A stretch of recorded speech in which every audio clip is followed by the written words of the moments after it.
Boa tarde a todos. Uma alegria estar com vocês mais uma vez.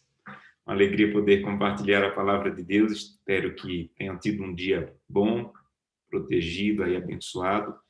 Apesar de tantas notícias que temos recebido, mas é bom terminar o dia podendo abrir a palavra de Deus. Hoje eu queria convidá-los a abrir a Bíblia no livro de João. Meu amigo Israel, se prepare, quem vai ler hoje é você, tá bom? Israel, nós trabalhamos juntos na União Leste Brasileira e uma alegria reencontrá-lo aqui. Nós vamos ler João capítulo 15. João capítulo 15. Esse é um capítulo que aconteceu ali na Semana Santa e nós vamos ler alguns versículos.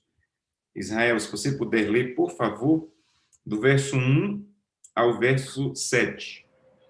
João capítulo 15, dos versos 1 ao verso 7. Por favor. Ok, pastor. Tudo bem, pastor? Graças a Deus, amigo. João 15. Eu sou a videira verdadeira, e meu pai é o lavrador. Toda a vara em mim que não dá fruto, atira, e limpa toda aquela que dá fruto, para que dê mais frutos.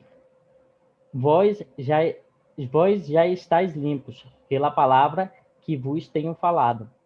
Estai em mim e eu em vós. Como a vara de si mesma não pode dar frutos, se não estiver na videira, assim também vós, se não estiverdes em mim. Eu sou a videira, vós as varas. Quem está em mim e eu nele, esse dá muito fruto, porque sem mim nada podeis fazer. Se alguém não estiver em mim, será lançado fora como a vara e secará. E os colhem e lançam no fogo e ardem. Se vós estiverdes em mim e minhas palavras estiverdes em vós, pedireis tudo o que quiserdes e vos será feito. Perfeito, muito obrigado, amigos. Vejam, é muito importante você entender o contexto de um texto para poder entender a lição. Esse aqui é o último sermão de Jesus antes de morrer da cruz. Antes de morrer na cruz, Jesus Cristo pregou um sermão que vai do capítulo 14 de João até o capítulo 17. Então, de 14 a 17 de João, é um sermão só. Quando ele diz assim, não se turbe o vosso coração, crede em Deus, crede também em mim. Na casa de meu pai há muitas moradas. E Jesus pregou esse sermão pela necessidade dos discípulos naquele momento. Os discípulos ouviram Jesus dizendo assim, estou indo embora, vou morrer, vou ressuscitar e vou embora para o céu. E os discípulos receberam aquela notícia com muita tristeza, com muita angústia. Eles pensaram, pronto, se Jesus for embora, acabou tudo. Se Jesus for embora, quem vai pregar para a gente? Quem vai ressuscitar? Quem vai nos apresentar a Deus? E Jesus pregou esse sermão para atender a necessidade dos discípulos. Por isso que ele começou dizendo, não fiquem preocupados, creiam em Deus, creiam também em mim. Na casa de meu pai há muitas moradas, eu estou indo, mas eu vou voltar para buscar vocês. E aí Jesus continuou o sermão no capítulo 15, apresentando a segunda maior necessidade dos discípulos.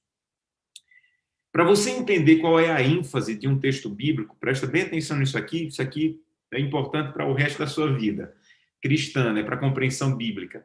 Para você entender qual é a ênfase de um texto bíblico, você tem que entender que os judeus, eles usavam a repetição para enfatizar.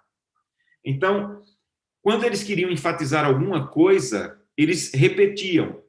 Por exemplo, quando eles queriam dizer que Deus é santíssimo, eles diziam Deus é santo, santo, santo. Porque enfatizar, ou repetir é enfatizar. Nesses 7 versículos que o Israel leu, procure aí a palavra que Jesus mais repetiu. Se você encontrar a palavra que Jesus mais repetiu, você vai encontrar a ênfase da história. Tenta olhar aí para o texto bíblico. Capítulo 15 de João, versos 1 a 7. Qual é a palavra que Jesus mais repetiu? Não é videira, não é ramo, não é Deus. A palavra que Jesus mais repetiu é a palavra permanecer. Se você continuar lendo, você vai encontrar 12 vezes a palavra permanecer. Porque Jesus queria ensinar aos discípulos como permanecer mesmo sem estar fisicamente na presença dele. Porque Jesus sabe, amigos, que nós somos diferentes. Eu sei que tem pessoas aqui da Bolívia, tem pessoas do Peru, tem pessoas do Brasil, tem pessoas, imagino, da Argentina, não sei de qual outro país. Nós somos de países diferentes, falamos línguas diferentes, mas tem uma coisa que nós temos em comum como ser humano. Nós somos muito bons de começar, mas somos horríveis de permanecer. Todos nós somos assim. Querem ver? Então vamos fazer o teste. Quem aí já começou a fazer uma dieta? Aí começou a dieta, foi no supermercado, comprou um monte de comida legal, aí começou a dieta 1 dia, 2 dias, 3 dias, 4 dias, larga a dieta para lá.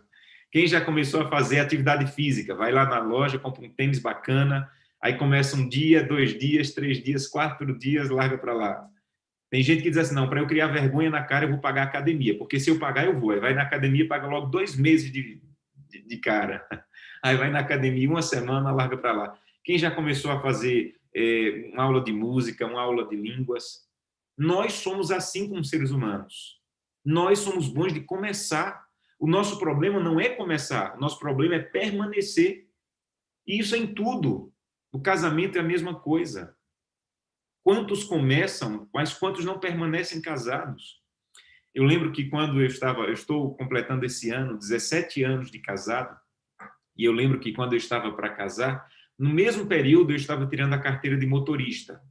E para tirar a carteira de motorista é aquela complicação, né? Você faz aula teórica, faz aula prática na rua, vai para um psicólogo, vai num oculista, e faz o teste, paga, vai vai em vários lugares para fazer provas. E eu pensei, pronto, se para tirar a carteira de motorista essa dificuldade, para casar vai ser uns 3 anos, porque casar é mais perigoso do que dirigir. Um carro desgovernado é um perigo, mas uma família desgovernada é mais destrutiva ainda. E aí o meu casamento na igreja era no domingo. E o meu casamento no civil era na quinta. Vocês sabem que na igreja adventista só pode casar no religioso se casar no civil. Então, se eu não casasse na quinta com o juiz no fórum, eu não casava no domingo na igreja. O juiz marcou o casamento 8 horas. Eu não lembro por qual motivo, eu entendi 9. Quando eu cheguei 9, ele já tinha casado todo mundo, estava indo embora do fórum. Eu fiquei desesperado, imagine. Casamento, vestido, alugados, convidados, tudo. Eu conheci a secretária do juiz, implorei para ela falar com ele, para ele voltar. Aí ele voltou, entrou na sala, nem sentou. Eu e Gleice entramos, ele olhou para mim e disse assim, você quer casar? Eu disse, quero.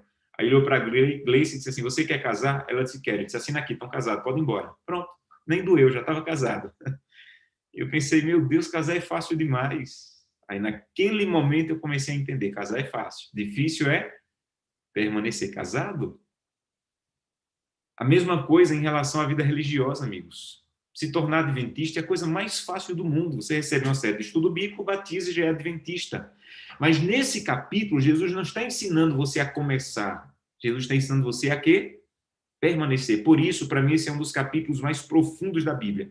Porque se você aprender aqui a permanecer, você vai aprender a permanecer casado, você vai aprender a permanecer firme na fé, você vai aprender a permanecer firme nas suas decisões. Porque é o próprio Jesus ensinando a permanecer. E ele ensina algumas coisas, porque ele faz uma comparação com a videira, que é o pé de uva, dizendo que nós somos o galho e que ele é o pé de uva e que nós temos que estar ligados a ele. E ele fala 3 coisas que você tem que ter para poder permanecer. Uma, o Israel leu no verso 3. Você pode pedir o que você quiser e você pode permanecer ligado a mim. Em outras palavras, ele está dizendo, eu vou deixar uma maneira que, mesmo eu estando distante, você pode continuar conversando comigo, é a oração. Então, entende uma coisa. Se você não ora, se você não tem uma vida de oração, você não permanece ligado a Jesus. Não adianta. Você tem que orar, tem que ter tempo na presença de Deus. Pastor, aí está a minha dificuldade. Gente, eu não falo isso toda hora, mas sempre que eu vou falar para o escritório, para algum escritório, eu falo, porque quem está no escritório geralmente são pessoas que têm contato com pastor, com pastores, e sabe que pastor não é feito de um material especial. Pastor é miserável, pecador, falho, limitado, igual qualquer pessoa. Eu não vivo pregando isso, mas sempre que eu falo para o escritório, eu falo isso. Eu tenho uma dificuldade de orar, que é um negócio inexplicável. Eu tenho uma dificuldade de concentrar na oração. Eu tenho uma dificuldade de manter o pensamento ligado na oração. Uma das minhas maiores lutas na vida espiritual é a oração. É uma das minhas maiores lutas espirituais. E eu tenho combatido essa guerra de várias maneiras. E eu queria compartilhar com vocês hoje o que é que eu tenho experimentado na minha vida de oração. E talvez, se você tem uma vida de oração muito profunda, muito sólida, Deus seja louvado. Invejo você. Mas se você tem dificuldades com oração como eu tenho, talvez algumas coisas que eu vou te compartilhar hoje te ajudem, porque tem me ajudado na vida de oração. A primeira coisa que eu tenho entendido sobre a minha vida de oração é que orar, entre outras coisas, é pedir. Eu já vi muitos sermões dizendo assim, olha, quando for orar, tem gente que pede muito, não peça muito. Gente, isso não é bíblico. Orar, uma das coisas mais importantes da oração é pedir mesmo. Um dia os discípulos pediram para Jesus ensiná-los a orar e Jesus ensinou com a curta oração do Pai Nosso. A oração do Pai Nosso, em algumas Bíblias, tem 7 linhas. Naquelas 7 linhas de oração, tem 5 pedidos. 5 vezes Jesus pede alguma coisa. Porque orar, gente, é uma maneira de fortalecer a relação entre duas pessoas, entre Deus e o homem. E a pessoa que você mais é sólido no seu relacionamento é a pessoa que você mais tem coragem de pedir. Pensa comigo, você está em casa, precisando terminar um bolo e faltou açúcar. Aí você pega uma xícara para ir pedir açúcar na vizinha. A vizinha da esquerda e a vizinha da direita estão em casa. A vizinha da esquerda e a vizinha da direita tem açúcar, mas você não vai nadar à direita, você vai nadar à esquerda. Por que você foi pedir açúcar na esquerda? Porque você tem mais intimidade. Quanto mais intimidade você tem com alguém, mais você tem ousadia de pedir. Não sei se alguém aí no IATEC é conhecido como um amigo chato. Rapaz, tu me pede demais, tá? Tu só vive aqui me pedindo para fazer alguma coisa. Sabe por que essa pessoa te pede? Porque ela é tua amiga. Porque ninguém tem ousadia de pedir e pedir se não tiver relacionamento. E orar é aprofundar o relacionamento com Deus. Você está em casa, sozinho, 1h da manhã, sentir uma dor e vai ligar para alguém vir te socorrer. Para quem você liga? Você liga para o amigo, aquela pessoa que vai 1h da manhã lhe socorrer. Então, quando eu oro, eu estou fortalecendo uma relação. E Deus não se incomoda com isso, gente, porque Ele quer fortalecer a relação. Orar e pedir e receber resposta fortalece essa confiança com Deus. Deixa eu contar outra história para tentar explicar melhor. Imagina que você tem uma loja e você está devendo, precisando pagar naquele dia uma promissória de R$ 5.000. Você não tem um centavo em caixa e você tem que pagar naquele dia, senão vai pagar muitos juros. Aí entra um cliente na sua loja e começa a comprar. Quando você soma a compra, deu R$ 5.000, exatamente R$ 5.000. Seu coração chega a acelera. Aí, essa pessoa tira do bolso uma carteira e diz assim, olha, eu vou levar, mas eu não tenho como pagar em dinheiro, eu só tenho como pagar em cheque. E o cheque não é do Estado, o cheque é de outro Estado. O que é que você sente quando pega um cheque de uma pessoa que você nunca viu e um cheque de outro estado de R$ 5.000? Na hora você pensa, é furada, esse cheque não tem fundo. Mas você está precisando tanto do dinheiro que você pega o cheque, corre no banco, o cheque tem fundo. Aí você paga a conta e sai feliz da vida. 15 dias depois, a mesma pessoa volta, comprando mais R$ 5.000 e passando outro cheque. Você sente medo de novo, mas não é o mesmo medo da primeira vez. Por quê? Porque ela já provou que é fiel, que é honesta. Aí você pega o segundo cheque, tem fundo. De 15 em 15 dias ela vem, compra 5.000, 4.000, 3.000, toda vez paga em cheque e toda vez o cheque tem fundo. Depois de um tempo já sendo sua amiga, você já conhece ela, você já tem intimidade com ela chega, compra R$ 15.000. Aí diz assim, eita, hoje eu não vou poder levar, esqueci o cheque. O que é que você diz? Pode levar, depois você me paga. É assim ou não? Claro que é. Por quê? Porque cada vez que aquela pessoa cobriu o cheque, ela estava provando, eu sou fiel. E quando ela não cobriu o cheque, você disse, não precisa cobrir o cheque hoje, não precisa passar o cheque hoje, eu confio em você. A relação de oração é assim, amigos. Cada vez que Deus responde alguma coisa, é como que Deus cobrindo um cheque. Deus já respondeu. Esse que eu estou vendo a tela, deixa eu ver a mão também agora. Em algum momento da sua história, Deus já respondeu alguma coisa para você? Deixa eu ver a mão. Uma coisa que você pediu, uma resposta, sabe o que era isso? Era um cheque que Deus estava passando. E toda vez que você respondia, que recebia a resposta, era Deus dizendo assim: tá aqui, eu sou fiel. Tá aqui, eu sou fiel. Tá aqui, eu me preocupo com você. Porque vai chegar o dia, presta bem atenção nisso. Vai chegar o dia que Deus não vai passar o cheque. Minha mãe um dia me ligou, no mês de fevereiro, há 17 anos atrás, dizendo: meu filho, eu estou com uma doença. E da ligação da minha mãe para a morte dela, se passaram apenas 4 meses. Uma doença terrível tirou a vida da minha mãe em 4 meses.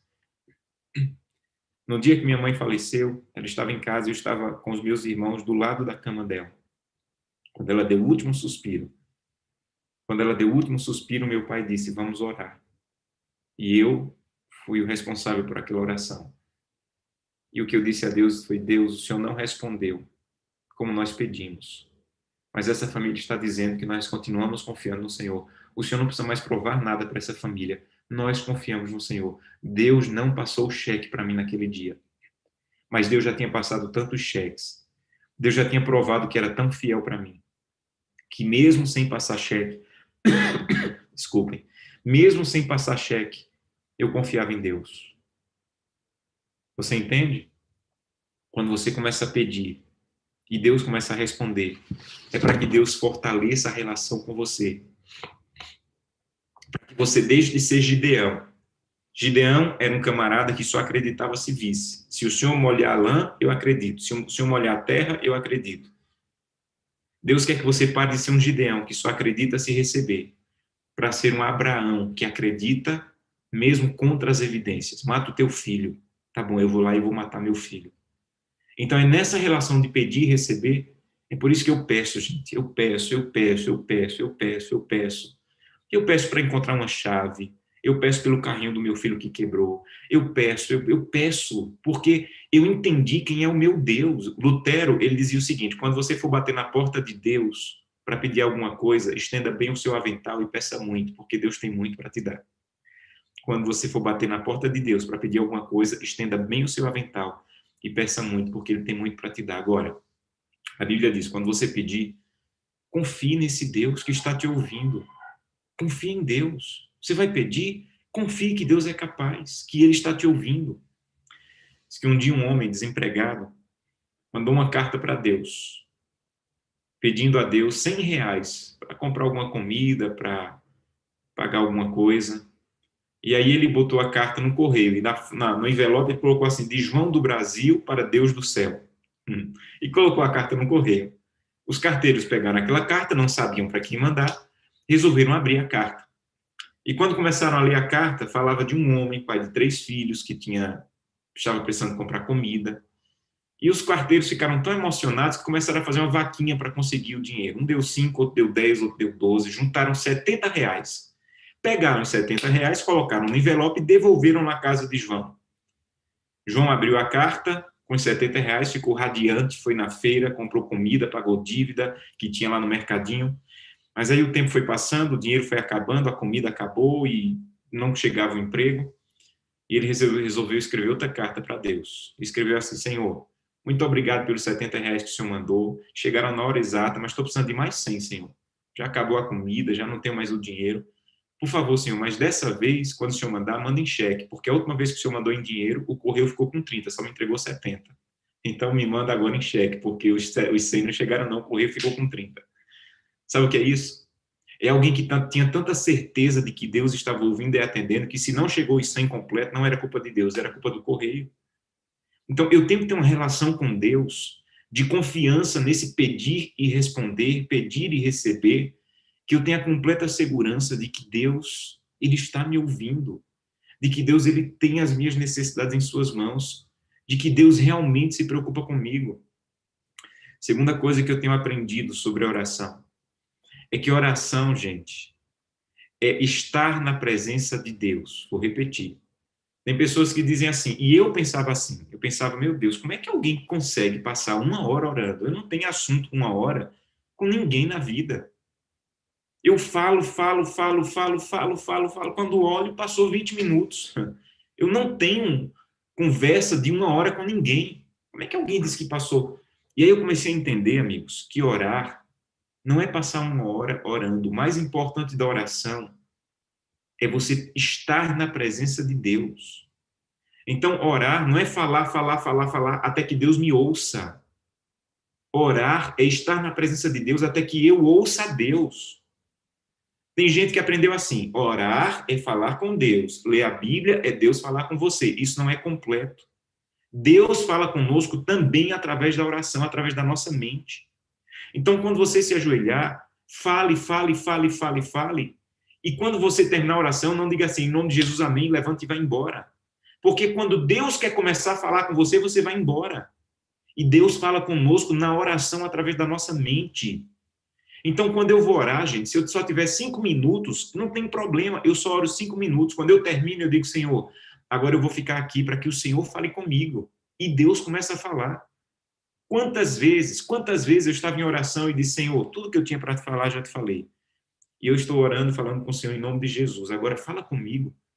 E aí Deus diz assim, Josanã, vou falar contigo. Sua esposa ficou magoada com aquela brincadeira. E eu digo, Deus, aquilo ali não foi nada não, ela nem sentiu. E Deus me diz, ela ficou magoada. E quando eu termino a oração, que vou falar com ela, eu percebo que ela ficou magoada. Quem me avisou? Sabe quem me avisou? O Espírito Santo em oração me avisou. Porque tem gente que orar, pensa que orar é só falar, falar. A gente tem coisa mais chata do que conversar com alguém que só fala, só fala, só fala. Orar tem que ser falar e passar um tempo para que Deus fale com você. Então, quando você terminar de orar, diga assim, eu terminei. Em nome de Jesus, eu faço essa oração. Agora, fala alguma coisa comigo e Deus vai começar a falar. Deus vai começar a dizer assim, olha, lembra da Maria lá que te pediu oração, está acabando o casamento dela. Oh, meu Deus, obrigado a Maria, estava esquecendo da Maria, Senhor. Senhor, cuida da Maria. Ela me pediu oração, quase que eu esquecia. Obrigado porque me lembrou, Senhor. Cuida, ajuda a Maria. E aí sua oração não vai ter mais só 5 minutos, porque ela vai começar a ser um diálogo. Oração, gente, não é um monólogo. Oração, com o tempo, ela começa a virar um diálogo. Então, se você me perguntar, pastor, quanto tempo você passa em oração? Eu não sei te dizer. Porque eu estou indo para a igreja chamada Sobradinho, aqui em Brasília, e eu passo daqui para lá 1 hora no trânsito, eu passo 1 hora batendo papo. Deus, olha, veja isso aqui que aconteceu, essa pessoa, esse pastor que eu gosto, está na UTI, tá com Covid. E eu começo a oração, ela para de ser um momento e ela começa a ser uma respiração. Você vai começar a aprender a bater papo com alguém. O nosso problema é que nós reservamos a oração a uma caixinha de 10 minutos pela manhã. A oração deveria ser uma coisa que nós levamos para ao longo do dia. Ao longo do dia, eu estou enrolado ali no trabalho e a minha mente vai começar a dizer assim, você não está sozinho, você não sabe como fazer isso aqui. Mas tem alguém aqui do teu lado que está querendo te ajudar, fala com ele. Meu Deus, eu não estou sabendo fazer isso aqui. Estou enrolado aqui, Senhor, eu estou com acúmulo de trabalho, não sei o que fazer. Então, a oração é uma coisa que precisava virar mais do que 5 minutos por dia e precisava começar a se tornar o hábito. E, por fim, eu tenho aprendido que para pessoas que, como eu, têm dificuldade de se concentrar nesse momento ali de oração, isso aqui tem me ajudado muito, gente, muito. Isso aqui é uma das coisas mais preciosas que eu tenho em casa. Isso aqui é um caderno de oração. Eu escrevo minha oração. Porque quando eu falo, quando eu estou pensando ali, no meu momento particular de oração, eu tenho dificuldade de se concentrar. Mas quando eu estou escrevendo, gente, eu não tenho palavras para descrever o que é esse caderno. Já tenho vários aqui. Tem dias que o que eu estou falando com Deus é tão íntimo que eu rasgo a página e jogo fora. Rasgo e jogo fora. Porque eu quero que só Deus saiba daquilo ali. Mas isso aqui tem me ajudado a me concentrar. Isso aqui tem me ajudado a conversar. E às vezes eu estou escrevendo e começo a chorar. E às vezes eu estou escrevendo e termino uma página e eu passo para outra. Ou às vezes eu só tenho 2 parágrafos para falar. Mas isso tem me ajudado a me concentrar. E a última coisa que eu tenho feito, que tem me ajudado, são caminhadas de oração. Quando você acordou, está morrendo de cansado e vai orar, você geralmente dorme por cima da oração. Mas quando você sai para fazer uma atividade física e você vai ali conversando com Deus, se você me vê por aí algum dia conversando sozinho, eu não estou louco não, eu estou conversando com Deus, porque eu aprendi que quando você está se movimentando e conversando, sua mente fica mais ativa. Eu não sei o que você vai fazer em relação à sua vida de oração, mas eu tenho um desafio, faça alguma coisa. Não tenha uma vida de oração vazia, superficial. Aprofunde sua vida de oração, porque ela é um dos métodos mais importantes de aprofundar a intimidade com Cristo. Então eu quero fazer um convite para você essa tarde. Eu quero convidá-lo a dizer: Santo Deus, me ajuda a viver uma vida mais intensa de oração. Me ajuda a ensinar isso para os meus filhos, sabe? Uma das coisas, um dos maiores legados que eu quero deixar para os meus filhos é ensiná-los a estudar a Bíblia e a orar, porque eu sei o que isso vai fazer de diferente na vida deles, pelo resto da vida, como tem feito na minha vida. Então, meu convite essa tarde, eu quero convidar aqueles que querem dizer: Santo Deus, eu quero dar um up, eu quero dar uma levantada, eu quero dar uma priorizada na minha vida de oração. Eu não tenho feito isso. Minhas orações são mecânicas, superficiais, mas eu quero que minha vida de oração ela tenha mais intimidade. Eu quero aprender a respirar e orar, caminhar contigo e ter intimidade contigo e permanecer ao teu lado através da oração. Quantos querem pedir isso a Deus? Amém. Amém. Deus seja louvado. Feche os seus olhos e vamos falar com Deus. Querido Pai, talvez essa seja uma das mensagens que eu mais gosto de apresentar, porque é uma das que mais fez diferença em minha vida. Das coisas mais lindas do que eu tenho aprendido ao longo dos anos caminhando ao teu lado é a tua presença ao meu lado. Que o Senhor está comigo quando tenho que levar pessoas que amo para um hospital. O Senhor está comigo quando eu consigo alguma vitória no trabalho. O Senhor está comigo quando eu não sei o que fazer com o meu casamento. O Senhor está comigo quando eu não sei como educar os filhos. Santo Deus, perdoa-nos porque nós perdemos tanto da tua companhia e da tua presença. A tua serva Ellen White diz que os anjos ficam admirados como é que nós oramos tão pouco, sendo que o Deus do universo está disponível para nos ouvir e falar conosco a cada momento. Então nos perdoa, Santo Deus, nós oramos pouco. Nós passamos pouco tempo ao teu lado. Ajuda-nos a transformar realmente a oração na respiração da alma. Ajuda-nos a levar a oração daqueles 5 minutos de comunhão para o dia. Não preciso medir minha oração por tempo. Eu preciso aprender a conversar contigo, a passar o dia batendo papo com o Senhor, como Enoque fazia, que aprendeu a andar contigo e um dia estava contigo no céu. Que essa seja a nossa história, que muito em breve essa conversa que não vejo a pessoa do lado, o Senhor do lado, se torna uma conversa em que eu vou estar na tua frente para continuar esse bate-papo eterno no céu. Nos dá a tua paz, a tua presença, é o que te pedimos por Jesus. Amém. Que Deus abençoe a todos.